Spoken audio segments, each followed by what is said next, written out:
Is the repeal and replacement of Obamacare still a possibility on Capitol Hill? Member of the House Financial Services Committee, Congressman Sean Duffy is here with analysis. And are conservative Catholics and evangelicals in the U.S. pushing hate? A prominent confidant of the Pope and editor of an influential Roman journal thinks so. Alan Sears, founder of the Alliance Defending Freedom, will react to the explosive column.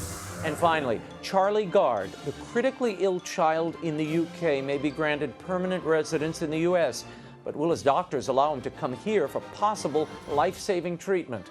We'll discuss the bioethical implications of this and more with Father TAD PACHOLCZYK. The World Over Live begins right now.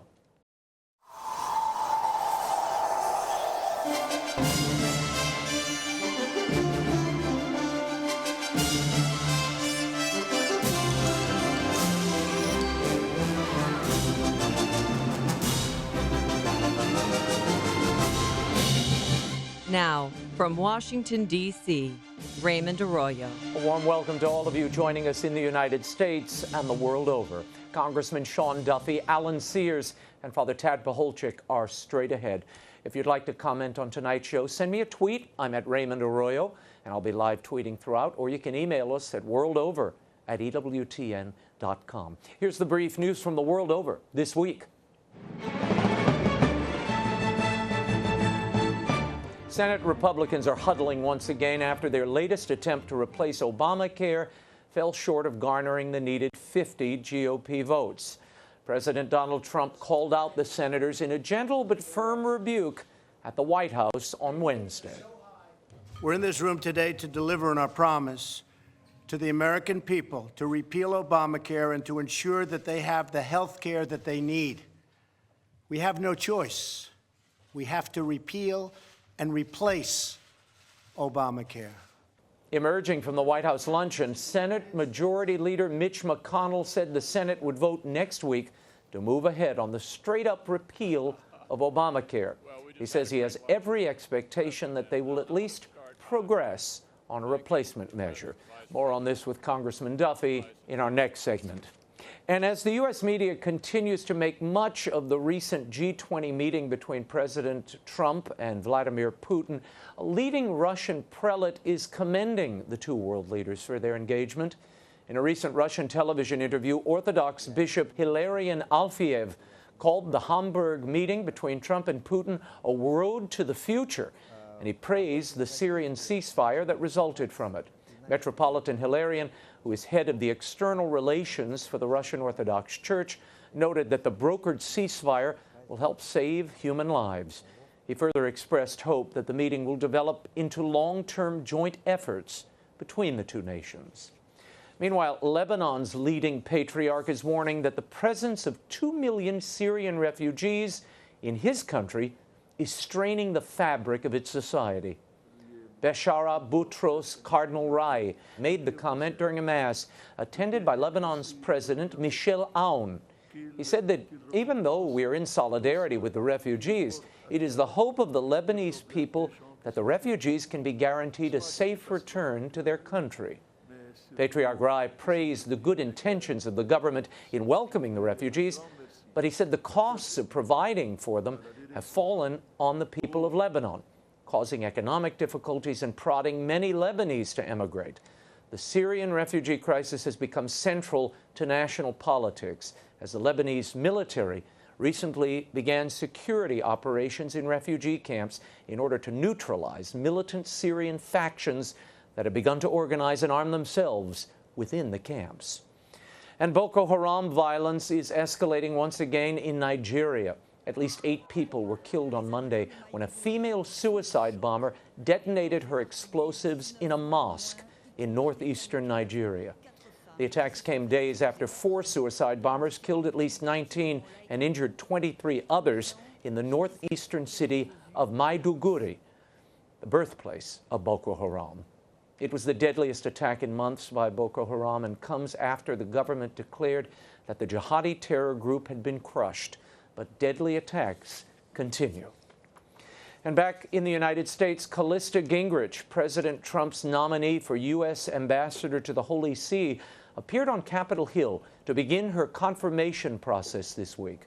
Before the Senate Foreign Relations Committee, Gingrich highlighted the president's recent meetings with Pope Francis, where they shared common concerns, including the protection of Christians in the Middle East, the global refugee and migration crisis, and even the environment. When pressed by several Democrat senators on the issue, Gingrich pushed back. Well, the Pope and the President share a great concern about our environment.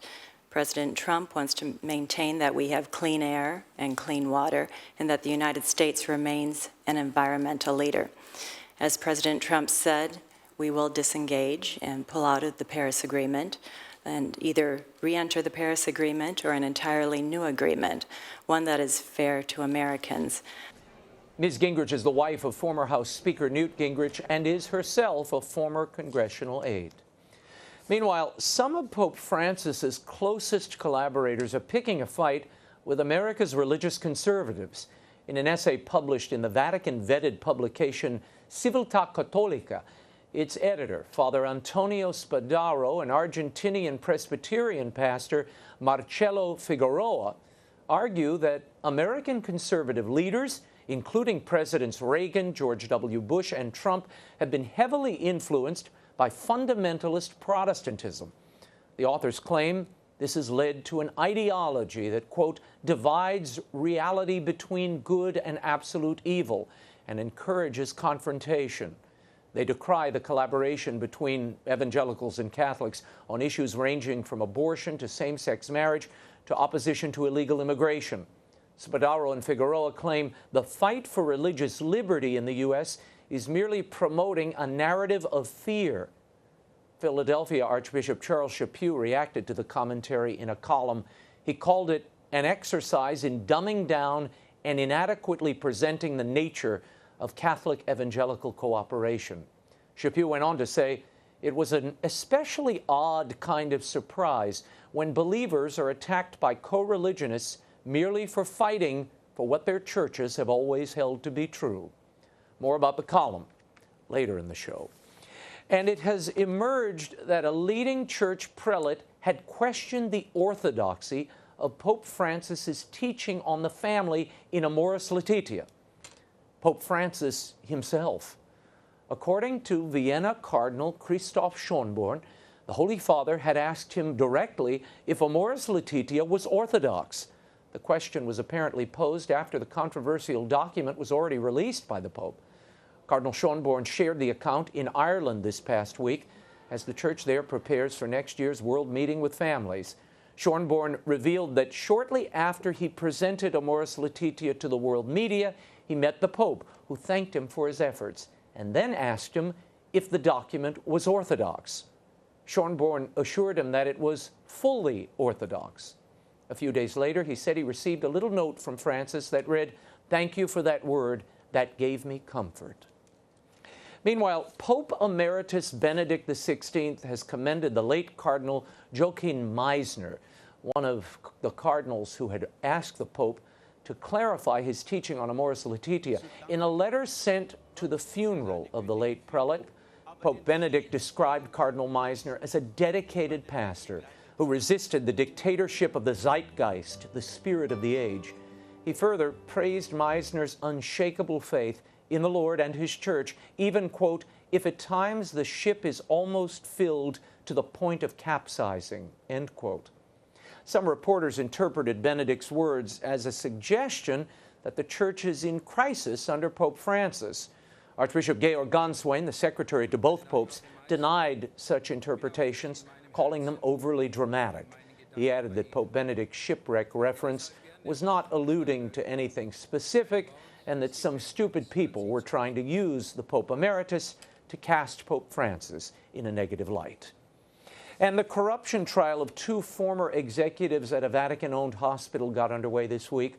The former president and treasurer of the Bambino Gesù Hospital in Rome are charged with embezzling donations of more than 400,000 euros to fund the renovation of a former Secretary of State, Cardinal Tarcisio Bertone's Vatican apartment.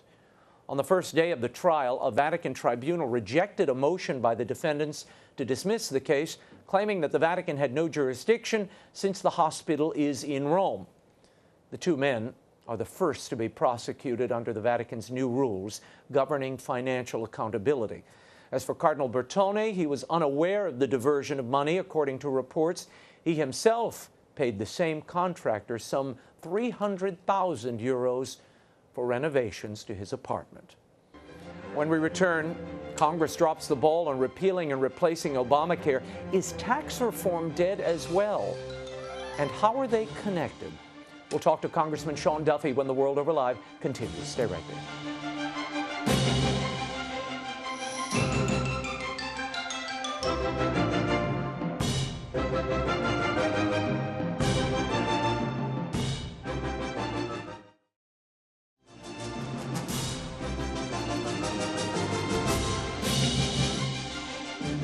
For 7 years, you promised the American people that you would repeal Obamacare. People are hurting. Inaction is not an option. And frankly, I don't think we should leave town unless we have a health insurance plan, unless we can give our people great health care, because we're close. We're very close. That was President Donald Trump Wednesday speaking to the Congress, members of the Senate, on the challenge facing them. Is the repeal and replacement of Obamacare dead in the U.S. Senate? And if Congress fails to fix health care, is there any hope for tax reform and the rest of the Trump agenda? Why such inaction? Here to discuss all of it and more, we're joined by a member of the House Financial Services Committee, Wisconsin Congressman Sean Duffy. Welcome Raymond, back. good to be with you. Great to see you. Okay, what do you make of what you heard there? Is it possible to, before the August recess, to come up with a plan that the Senate can agree on vis-a-vis health care? So let's be clear first. The House passed a health care reform package, a repeal and replace. At this point, the Senate can't come together. They need 51 or 50 Republican votes. Right. If you throw in Mike Pence as the vice president, you get your 51 and you can pass it. Mm-hmm. Here's what's happening, though. You have Republican senators who are going home, and traditionally, Democrats coming at Republicans have been very angry. Now what they're finding is that Republicans, their base, their supporters, are absolutely wild that they made a promise to fix health care, because Obamacare is hurting people. Mm-hmm. People can't afford their premiums. Their deductibles are going up. Obamacare is not working. They promised to fix it, and if they don't, it will be a bloodbath in the Senate, and that's why I think they'll listen. They'll continue to work through August. I do think they're going to get a deal done. Okay. Do you agree with Rand Paul that there should at least be a repeal, if not a replacement? That you repeal now. There are some senators who want to do that, but it doesn't seem you have 50 votes. So Mitch is going to push that repeal bill. That's good. So if Rand Paul wants a straight repeal bill, let's see if we can get 50 votes for that. And then from the repeal, you can start to build out your replacement. I don't think they're going to have 50 Republicans to vote for that, though, Raymond. The CBO came out with a score saying, 32 or 33 million people will lose their health care coverage. And 17 million in the first year. That's right. And so you want to make sure you get a health care reform that drives a market. Let insurance companies offer products that meet the risks that you face in your life, that can give you a product at a price that you can afford, and a deductible that works for your family, putting you in charge of your health care instead of bureaucrats in charge of your health care. Okay. You have a number of senators who are uncomfortable with the Medicaid reductions in this new health care plan. How do you get to 50 votes? And now John McCain, God bless him, has brain cancer. He's probably not on the scene. I mean, listen, so I mean, you're expanding Medicaid in a way that's unsustainable. And so what we do is we still look out for those people who were part of the Medicaid expansion, but they get a refundable tax credit. So you are empowering them, again, to go into the market and buy an insurance product that works for them and their family, tailored for them and their family. So no one's being left out in the cold. People are still being taken care of, but we're trying to drive a market because we know that markets, the competition, give better results than government-driven programs or policies or healthcare. But Sean Duffy, you know as well as anybody, it's an entitlement now. It's an entitlement program, and people quickly get addicted to these things. Look at the poll numbers. 90% of Democrats, 82% of Republicans supported allowing young people to stay on their parents' plan. 89% of Democrats, 77% of Republicans approved the elimination of out-of-pocket expenses for preventative care. People are embracing Obamacare. Well, listen, once you give people something for free, right, it's hard to take it away. It's not for free. They taxed every year. Like the Smithsonian's. I always tell people, you like these museums? You pay for it every year. It's not free. Yeah, exactly. The point is well made, but do you get a better result with the market? And you can still help people with their premium. You still take care and look out for people, but you get government out of the way, Raymond, and that's the main driver here. And it takes courage to make the argument that the private sector works better than government, and these senators have to get their hands around, how do we come up with a compromise? And it's not easy because, I mean, you have very moderate Republicans and very conservative Republicans, and that's why they need to get locked in a room, a lot of coffee, figure it out. But I'm telling you what, if you make a promise to fix Obamacare and you don't, the consequences are not good. One other point. We let Democrats off the hook. They gave us a failing health care package. You have almost half the counties in America that have one provider or no provider for insurance. This law is crumbling, and they're out there boldly defending it as if it's working. And it's actually crushing families in places like where I live in northern Wisconsin. Well, and the mandate still stands, and the taxes are still in place, which brings us to the next important thing. You all have been unable, the Senate Republicans, to move a health care bill. Now, the House is presenting a tax reform plan. How do you reform taxes when 17% of the economy is health care, and you haven't done anything with those Obamacare taxes? So you got to give me 1 second. So what happens with tax reform is that you need health care reform to go first, and here's why. We're using budget reconciliation. This is a rule that allows only 51 votes in the Senate, because you're aware of the filibuster rule. Usually you need 60 votes in the Senate. But to only have a rule, have 51 votes, which is what Republicans have, is in tax reform, it has to be what's called revenue neutral. So if I move one tax dial down, I have to move another tax dial up. That doesn't give you any tax reform, right? What we do is take $1 trillion of Obamacare taxes to move those dials down by $1 trillion. Then Paul Ryan has proposed a border adjustment tax. That's being modified now, but you get another $1 trillion from that as well. So you're able to move the tax codes down by $1 trillion, sticking within the rules of budget reconciliation. And that's how you lower those. That's how you lower the overall tax rates. The corporate rates and the individual rates. We're playing by Senate rules that I think are stupid. So two things have to happen. But it's the only way to get it through. If you want tax reform, votes. There's two ways to do it. Get health care done first, number one, or the Senate has to do away with the filibuster rule, let a simple majority rule, then they can have wholesale tax reform and actually get this done. And listen, the filibuster rule gives senators a lot of power, and that's why I don't think they're going to give that up. I want to play this for you. This is Diane Black. She's the chairman of the Budget Committee. Here she is rolling out the House budget plan. Watch. We're about 85% there. There's still a few things left to do, but I think we're going to have tax reform by the end of this year. Are you really 85% there? What does that mean? I don't know what that means.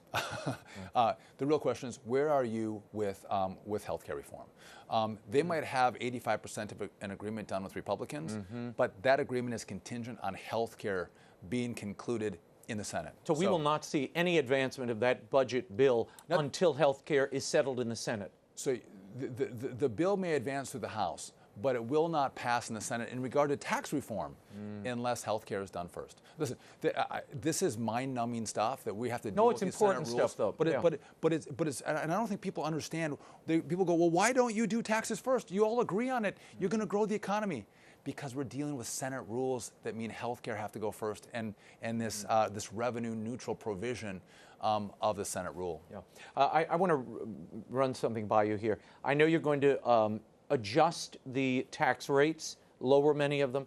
Also, it looks as if the United States is going to go from a worldwide tax system to a national, territorial tax system, meaning companies will only be taxed on their domestic income rather than their international income. But some of these levels of spending are concerning. $621 billion for national defense, $511 billion for non-defense spending. Are we spending too much on defense? Well, no, on defense, we're not spending enough on defense. If you look at our aging aircraft and our aircraft carriers, our ships, our military is depleted. I've flown in these aircraft. I mean, we're flying 1987 planes with 1987 technology. We have to upgrade our military. We have new threats. Look at China, look at Russia and Iran and North Korea. We have to be prepared. Peace does come through strength. And I would argue we probably don't have enough going into our military. But we have a $20 trillion debt as well. And where do you make up the difference? What we have to do, Raymond, is if you start to cap the non-defense discretionary spending, and you grow your economy. Growing the economy is what really helps us make up the difference in these massive deficits and helps us reduce the debt. And that means you need healthcare reform and tax reform to get that. Okay. 6 months into the Trump presidency, there are some handicapping this, saying nothing's been accomplished. He has no major accomplishment on the table. You would say what? Fake news. Here's the deal. Donald Trump, look at the bills he's passed. We've rolled back 12 of the Obama-era regulations. Keystone Pipeline has been approved. Your border is secure, or far more secure than it once was. Yeah, and the numbers of people crossing are way down. Way down. Look what's happening with ISIS. We're crushing ISIS because Donald Trump gave permission to the military to accomplish its job of crushing them, and he wasn't making decisions out of the White House. Unemployment is down. The stock market is up. People have more opportunity. There's reinvestment happening in America because what the business community sees is Donald Trump is getting the politics out of the way and the regulation out of the way so they can run their businesses and be less concerned about government. And that's exciting. So it's not all legislative victories as far as you're concerned. It's not all legislative victories. There's some. But the biggest issue that's consumed our time has been health care. And that takes months. It took Democrats a full year to get this done. It's taking us time too, but it's consumed the agenda. But Donald Trump has done a lot of things to roll back the regulation from Obama, which set our business community free, which in the end, Raymond, that's important for our families because there's more money to pay higher wages, there's more opportunity and more jobs. So if you have one job that you don't think pays enough and you're worth more, there's more opportunity for you to go and apply for a new job with more money and more opportunity. In our final moments, what would you advise President Trump to move a piece of health care legislation? Should he be doing rallies around the nation? What else should he do that perhaps his predecessor did well on the legislative side? So 2 points. One, he's the executive. We're the Congress. The Congress has to do its job. But the president is able to sway the American people. He's very effective at rallies. George W. Bush and Barack Obama were brilliant at rallies to drive their agenda. I know he's doing one every 2 weeks. He should be doing two every week, talking about the agenda, why it's important for the American people. He feeds off that, but it also drives the message outside of a media for the most part, that doesn't really like him and doesn't want to talk about his accomplishments. He's able to get around them and talk directly to the American people, and he's not doing that enough. What do you make, finally, of this Charlie Gard giving that little baby who needs care in the UK legal citizenship, he and his family? I saw that moving through Congress this week. Something you support? Absolutely brilliant. But the Charlie story in the UK is interesting for us as Catholics. Are we in control of our family?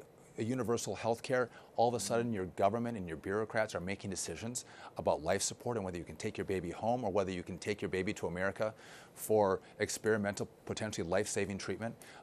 This is in the purview of the family, and we've seen over there that it's now in the state. We do not want that to happen here. Representative Sean Duffy, thank you for being here, as always. When we return, Alan Sears of the Alliance Defending Freedom joins us to talk about the ideological assault on Christian conservatives in the U.S. coming out of Rome, the world over. Continues in a moment. Stay right there.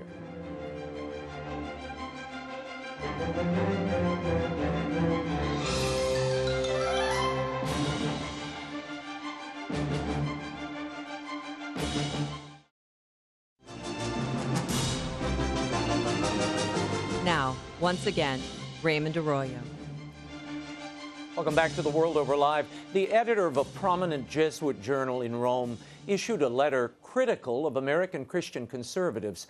Father Antonio Spadaro, a close collaborator of the Pope and editor of La Civiltà Cattolica, and his co-author, turned their attention to the political alliance between Catholics and evangelicals. In their opinion, these parties are engaged in an ecumenism of hate. The column particularly disparages the battle over religious freedom, writing it off as a narrative of hate. What is the purpose of this letter, and does it reveal the thinking within the Vatican? My next guest is a tireless defender of religious freedom and founder of the Alliance Defending Freedom. Joining us from Scottsdale, Arizona, please welcome Alan Sears. Alan, thanks for being here. Raymond, it's always great to be with you. I want to dive into this letter itself. First of all, the authors of this column suggest that there is an ascendant theocracy in the air, and that certain conservative Catholics and evangelicals are bent on seeing a theocratic state. Your thoughts on this? Nothing could be further from the truth, Raymond. As you know, the reason Catholics and evangelicals are joining together is because they're responding to a common attack. One of the things, as I read this, I thought of the Reverend Martin Luther King, who was put into jail in Birmingham on Good Friday, spent 11 days there, and wrote the famous letter from the Birmingham jail. And you remember he got a letter published by his fellow pastors who criticized him. They called it a call to unity. And they said that he was a radical, that standing up against mistreatment of people, standing on behalf of the least among us, was not the best way to do things, and they called on him to change and alter his civil rights efforts. Dr. King didn't listen. He wrote the letter from the Birmingham jail, and today America is a very different place because he stood even against those who were supposed to be his allies who criticized his work.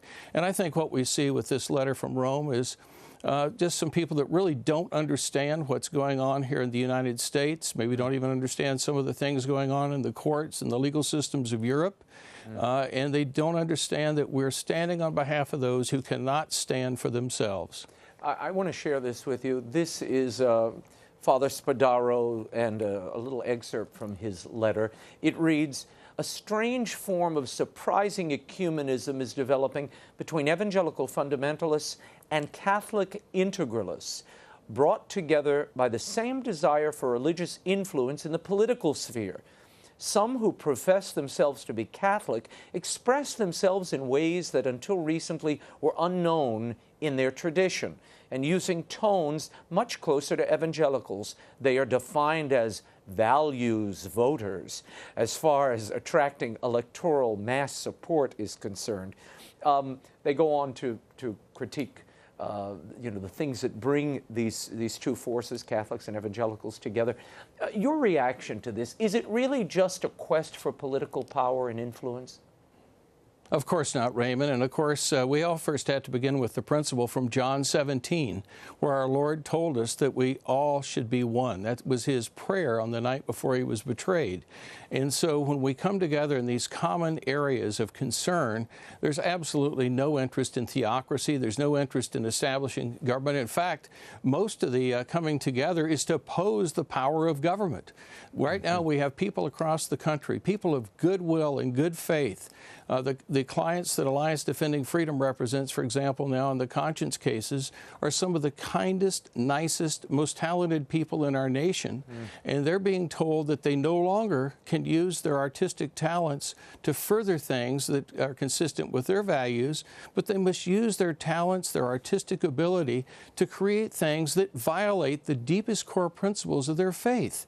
And so we're standing with people like that who are saying no to big government, no to the attempt to suppress their right of conscience and their religious freedom. And one of the things that I think is really wonderful about this moment is that we have many evangelicals and Catholics who are understanding this at the same time and who are getting to know each other in ways that the faith groups did not know each other. As Archbishop Chaput mentioned in his column earlier this week, 25 years ago, what we're seeing now would have been absolutely improbable and impossible. But because of the threats that we face in the legal system, where people are being told they actually, believe it or not, in one of these cases, they're being told they can go to jail for up to 6 months for every single day that they will not use their artistic talents to create something that violates their faith.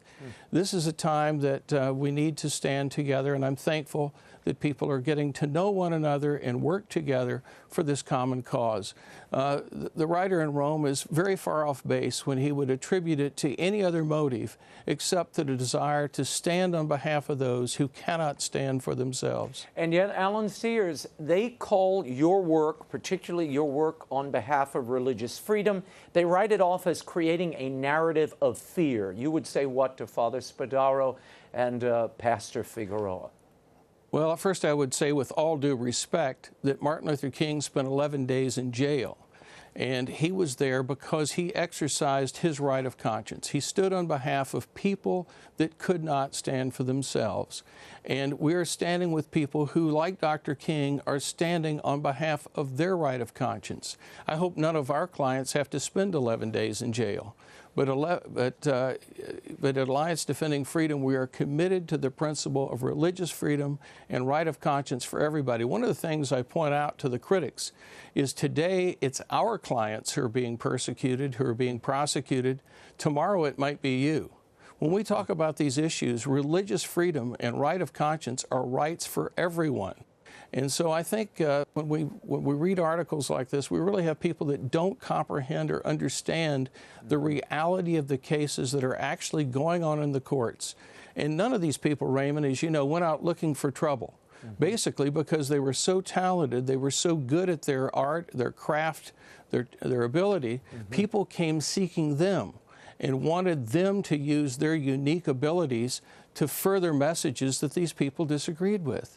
And we've been blessed to see some of these cases go forward. One is before the U.S. Supreme Court right now, where the United States Supreme Court will be deciding in the next few months whether or not Jack Phillip, the masterpiece cake artist in Colorado, has a right to use his talents only for those things that further his values and not things with which he opposes. And I'm confident the authors in Rome would not want to be compelled by the force of jail or fines or being taken out of the journalistic or other enterprises. They would not want to be forced to write articles furthering viewpoints with which they disagreed. Yeah. Alan, I want to read something to you because these authors seem to disparage the very issues you talk about here and the ones that have brought, improbably, I might add, evangelicals and Catholics together over the last 2 decades or so. They say, this meeting over shared objectives happens around such themes as abortion, same-sex marriage, religious education in schools, and other matters generally considered moral or tied to values. Both evangelical and Catholic integralists condemn traditional ecumenism and yet promote an ecumenism of conflict that unites them in the nostalgic dream of a theocratic type of state. Do you decry traditional ecumenism? Absolutely not. First of all, this is tragic in itself that people would be motivated to ascribe these motives to others.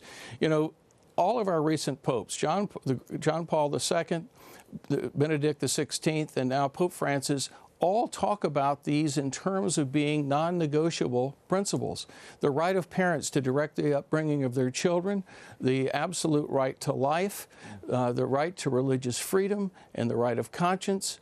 And these matters are such that they're beyond any kind of debate within the church itself. These are matters that everyone understands that the founder of the church gave us to uphold. These are not matters that we have any ability or right to step aside from. I remember when Pope Benedict spoke before the Bundestag in Berlin in his 3rd trip to Germany, when he was talking about how the essence of freedom is the following of the natural law.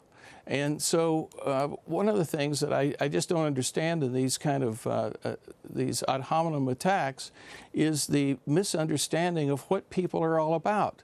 Nobody's trying to propose anything that is contrary to that which has brought all members of the Christian faith community together for centuries. And of course, we have many allies, many people in other faith groups that agree with this. Yeah. Most of these values are upheld by people of almost all the world religions.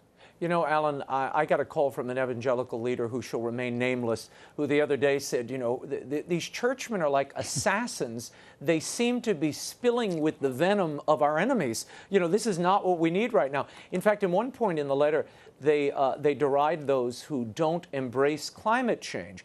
And they say, you know, they kind of write off all evangelicals as fundamentalists who, you know, ignore catastrophes in the environment. And yet, I thought about that old image of Pat Robertson sitting next to Al Sharpton several years ago talking about protecting the environment and climate change. So they're a little off-base, I think, in their understanding. Final question. What do you think is the purpose of this letter?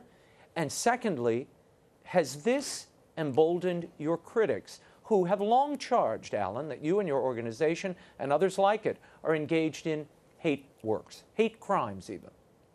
Well, I think, Raymond, I think that the people who wrote the letter probably don't fully understand what the issues are that we're dealing with here. As I mentioned a moment ago, we have clients who face 6 months in jail for every day that they will not create original artistic work that violates their most basic right of conscience. And maybe the authors have not seen this kind of thing. They don't understand what draws people to stand together in this area. You know, I'm not going to cast any aspersions. I assume these people are of goodwill who are struggling with an understanding of what's going on at this time. But one of the things we've seen here in the United States is the Southern Poverty Law Center, right, and its basic attack on anyone that they philosophically disagree with. They've ascribed our organization as a hate group because they disagree with our understanding of the original meaning of the Constitution, the way we seek to uphold the rights of conscience and other basic principles in the courts of law. And along the way, Alliance Defending Freedom has been blessed to win 7 cases in the last 7 years in the United States Supreme Court. We've won over 400 cases against public colleges and universities for stepping on academic freedom, rights of free speech, religious freedom, and other things of students. And so we see firsthand what is happening on the ground, how the rights of people of faith are being trampled on, how they're being attacked.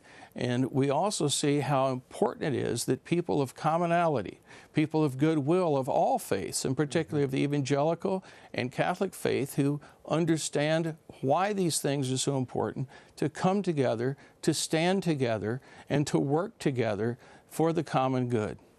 Alan Sears of the Alliance Defending Freedom, thank you for being here. It's always great to be with you, Raymond. Thanks for your good work. Thank you.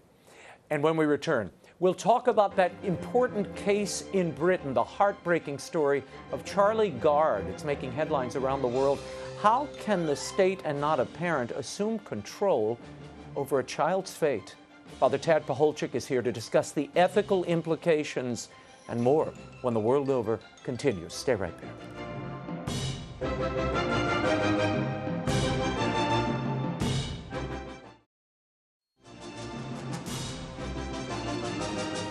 Now, once again, Raymond Arroyo. Welcome back to The World Over. Only a year old, Britain's Charlie Gard is in the terminal stages of a rare disease. The state wants him to die with dignity. Charlie's parents want to bring him to the United States for experimental treatment that might offer him a lifeline. Who should make this ultimate decision? Here to discuss this and much more is Director of Education at the National Catholic Bioethics Center, neuroscientist Father TAD PACHOLCZYK. Welcome back. Thanks for having me. Let's start with this disease, which I didn't realize. Charlie Gard is only one of 16 people in the world who suffer from this. That's correct. It's exceedingly rare. It's a problem with a part of his cells that make energy. And as you look at him, he looks really lethargic, sleepy, and that's because his cells are not making the needed energy. So this experimental treatment that everybody is talking about might help his cells to recover the ability to start generating energy again. Well, now, the Church has spoken out on this. The Pontifical Council, or the Pontifical Academy of Life, issued a kind of vague statement, and then the Pope came back and said, no, we offer support for Charlie and his parents, and we're willing to offer support here, medical support. What is the opinion of the Church on this issue of ventilators? There are a lot of people on ventilators now. Right, and I think when people look at Charlie's case, they say, does the Church have a definitive position specifically for Charlie? Right. In other words, should he be unplugged? Should he be allowed to continue? And really, that has to be evaluated on a case-by-case basis by preferably his parents. This is something where they have to ask about the benefits and the burdens, and at a certain point, ventilators do become potentially heroic, and it won't be unreasonable to turn them off. I would say in the case of Charlie, because there's all this discussion about the other experimental treatment, there is an argument to be made, at least in the short term, for perhaps continuing that ventilation. Now, the parents want this experimental treatment, and look, there's some cases in the United States where the experimental treatment not only saved these children, but extended their lives. They have healthy lives. The question is, Who should decide? And there are some in the UK and across Europe who are saying, this will only prolong Charlie's suffering, Father. The Church would say, well, all right. Well, I mean, I think the first question is it true that it's going to just prolong his suffering? When you talk to his parents who visit him every day, they say, it's clear Charlie is not suffering. The physician who just visited from Columbia University looked at him, and, you know, it appeared that he was not in any distress to speak of. So the question here is, would this experimental treatment exacerbate his condition or make it worse? There's no reason to believe that. It's not some big surgery that they're proposing. What they're actually proposing is more or less, let's give him some pills, some special pills that will make up for the missing enzymes that he needs. Why do the courts and the state, the UK in this case, why do they insist on making the decision about Charlie's care? Well, this is where the rub of the whole case is. We have a situation that we have a child, we have mom and dad who desperately want to take care of their own child. And the question is, should it be permitted that they make decisions on his behalf? Well, they raised £1 million at this point. They did. They certainly did. Open their own wallets. So, I mean, should it be the parents, or should it be an ethics committee? Should it be the hospital? Should it be the court system here that's actually taking the prerogative to make the decision? Now, in the U.S., this would be pretty clear how it would play out, in the sense that the parents' decision-making would be respected. In Great Britain, the emphasis is on what are the best interests of the child, and they always frame it in those terms and say, okay, the best interest of the child, the best interest of the child, we as the court are going to determine what those are. We are going to hand down a decision that states what those best interests are, and we've concluded here the best interests would be for him to be let go, no longer do anything for him, and that's our judgment. Now, that's subject to change, and that's why they brought in the physician from Columbia. Is it because it's a single-payer system, it's national health care, and therefore the government is funding this care, and therefore they can preside over and decide who gets it and who doesn't? Well, that's hard to say in this case, because there's actually been some debate on specifically that question as to whether this is connected to it being a single-payer system or not. Other commentators have noted that if the mother and father of Charlie had been independently wealthy before all of this began, before they did the fundraising, they could have taken Charlie, put him in a private hospital in Britain, and they could have taken him out, taken him to another country, whatever they felt basically done whatever they wanted. Wow. But because they got enmeshed in the NHS system in Britain, they haven't been able to. And the child, Raymond, in effect, is held hostage here. That's the situation that's so tragic. The parents are struggling to get permission to attend meetings about future treatment decisions. It's really an awkward situation. They go to court and, you know, they feel like they're not being adequately represented. Well, the mother believes that the attorney assigned to them to advocate on their behalf, they find out the woman is chairman of a Dying with Dignity, Death with Dignity group in the UK. Exactly. So they feel, wait a minute, our advocate here may not be our advocate. May not be on our side at all. And that's another, you know, angle here that has come to light as this case has played out. There's a lot of strange dynamics that are involved in this. The fact that it has basically gone to the courts, and even now that the courts will not yield, they in a sense seem to be in a position of handing down a decision, kind of looking down their nose and saying, we're the supreme authority here. And that's really where it would be so different from in this country. In this country, it would go to the courts only if there were clear evidence that the parents were somehow radically failing the child or maybe outright abusing the child. Then you would appoint a guardian ad litem and the court could step in. But in Britain, it's been turned backwards in this way. And, you know, I suggest to you this is kind of a problem of what we call subsidiarity, to use that fancy word, that the decisions are not being made on the right level. It should be at the level of the family, and not that the government or other levels of bureaucracy are stepping in and doing this. That is, at the end of the day, the mark of totalitarian types of systems. When the family is disrupted and decision-making can't occur as it should for the good of all the members of the family. Yeah. Now, the Church teaches that any outside assistance, like a ventilator, is an extraordinary means, yes? Well, no, not automatically, because, I mean, for example, remember the case of Christopher Reeve. Okay. He had a ventilator for a few years after his equestrian accident. Right. And I would say for his set of circumstances, it probably wasn't extraordinary. Really? Yeah, there'd be a legitimate argument to say that he had, you know, he had the money to pay for it. He had a good care team. It wasn't too much burden for him. It gave him significant benefit for a long time.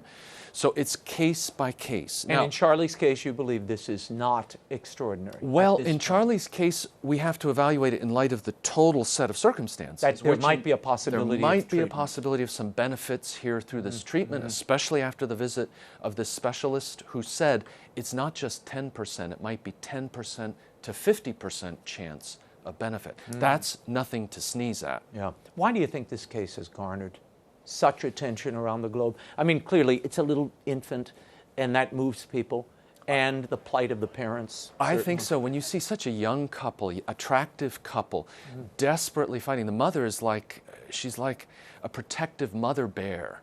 And every woman understands this and has the sentiment of wanting to take care of your child. And here, your ability to make very basic decisions is being withdrawn. And withdrawn repetitively as you go higher and higher up the court systems. This went all the way to the European Union courts, which backed the hospital. So it's a terrible thing, and I think every family, I know when I've spoken to my sisters, they're like, gee, if this was one of my kids, and they weren't letting me make the basic decisions here, good heavens, this is totally backwards. Yeah, no, it's gotten international attention for good reason. Now, here in D.C., in 2016, they passed a Death with Dignity Act. It allows any 18-year-old to request that his doctor twice prescribe life-taking medications, and then the doctor can grant them. So you can basically euthanize yourself here in the District of Columbia. It has taken it a year, but now they are implementing the law. Where do you think this will go? I think this is going to go as it did overseas in the Netherlands in some very bad directions. At the moment, it's only to let you commit suicide. But already in Oregon, there has been an initiative where this is legal also to say, what about euthanasia, where the doctor becomes the killer, not just the prescriber, but the actual killer. And that hasn't passed yet, thankfully, there. But I think it's only a matter of time. And the logic here then extends itself in a lot of other directions where we say, well, what are the reasons going to be? What are the checks and balances here on people doing this? And at the beginning, when they pass this kind of legislation, they always say, oh, there's plenty of checks and balances. You know, there have to be two opinions. The individual can't have mental illness, right. ... And now in the Netherlands, even if you have mental illness, you can choose to do this. And you can ask to be euthanized. You know, these are the most vulnerable people. They have a mental condition. They need our help, our love, our support. And we're abandoning them in the most vulnerable moment. No, it's like this young man in Canada who posted that online video. He lined up all the medications he was taking, had severe mental difficulties, and took his own life, drove to a hotel and took his own life. Nothing but tragedy. Yeah, and how do you, but when a society, when a government begins to not only protect that, but advocate it in some cases, I worry about the financial motives of family. You know, they want to get grandma off the scene. Look, she's suffering. Look how terrible she looks. Give her the pill. When that mentality starts to enter and take hold, it transforms a people. It absolutely does. And it's not just the family, but it may be the insurance companies. It may be the hospitals. There's growing pressure from hospital systems to limit what they call feudal care. And sometimes that's not clearly defined, what we're talking about here. Well, when you look at somebody like John McCain, he's 80, he's got a brain tumor, okay, it was removed, but how many more years does he have? What's the quality of life? Someone could look at that and say, you know what? Maybe it's time to assign him to the hospice unit. That's right. And people, when Obamacare was being wheeled out, this was part of the discussion, that so much of the care and the expense of that care takes place at the end of life. We have to do something to curtail it. The death panels were an answer, and hospice was waved about as an option. Yes, and it's certainly true that at the end of life, that's when most gets spent. But you need to structure a system where at the end of life, you know, if you're healthy your whole life, and then at the end you get sick, that's when you want medical care. Right. It should be structured so that it's set up to care and spend a certain amount, a reasonable amount on people. And I think the temptation here is to, you know, cut into that in a way that's unjust after people have paid into the system for their whole lives. Father Tad Pacholczyk, always great talking to you. Thank you for the Great insights. to be with you. For more on Father Tad's work, you can read his commentaries at the National Catholic Bioethics Center's website, ncbcenter.org. That is all the time we have for now. Until next week, the show continues on Facebook and Twitter. Like me on Facebook. You can follow me on Twitter. The links are at RaymondArroyo.com, 20 years and going strong. Be sure to join us next week. Until then, we'll be scouting the world over for all that is seen and unseen. On behalf of the staff and crew of EWTN News, thanks for watching. I'm Raymond Arroyo from Washington, D.C. Bye now.